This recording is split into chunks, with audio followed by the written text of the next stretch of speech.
مؤسسة تعليمية مؤسسة وطن بيشتغل كمان مع مصلحة خارجية في پیشنهاد میکنم من خرابی ما نسبت سالی گذشته من اینقدر زیاد شد باید آموزی معاش دارم میکنم باید خرابی توی وادی کنم چی میکنم نخواهی که وقتا با چیزا تعلیق میومد خرابی توی رو بکنیم میومد و ما واسطه از این هنگامی که باید معلومات پیشنهاد میکنیم که ما خرابی توی رو میبردیم باید در اکثر ما تو 20 و 25 باید باید بالان و پشتن نخواه ما مراجعه میکنن ما میدونم با خرابی آموزی واسه سری در آمدی اولی نسبت سالی گذشته تو 10 باید تا 8 باید بالان شدگی ما در همین میکیوس وابسته به بالان شدن نرخ مدرسانی اونو تصحیح میکنیم و نرخ در اون حالت که باید میخواهیم تو تصحیح کنیم تو تصحیح نمیکنیم خیلی درباره کانکریت کدام مؤسسه تعلیمی اینجا بسیاری مؤسسه تعلیمی رو مراجعه میکنن بسیاری تعلیمی در اکثر موارد پیشنهادی که باید پیشنهاد اگر میگید در حقیقت خراجاتشون بقیه‌شون نسبت سالی گذشته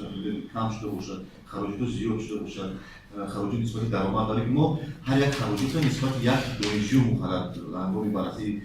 کلکولاسی ارتفاع مدرسانی ما نسبت یک دانشجو مقرر میکنیم و با نظر داشت که اون که مامی کارخانه که مؤسسه تعلیمی نیز به ضرر حالت خود رو ادامه است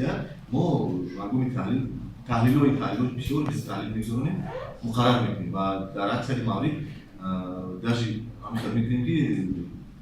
نرخ‌هایی که سال گذشته قطعاً با موافقه رسانده شده بودن ما امسال با بالانس‌شوی با راه نمی‌دیم بگذار میگیم که یک سال دو سال ما همین نرخ‌ها رو کار کنیم همه میخواد که هر سال نرخ‌هاش بالانس کنه همه میخواد یک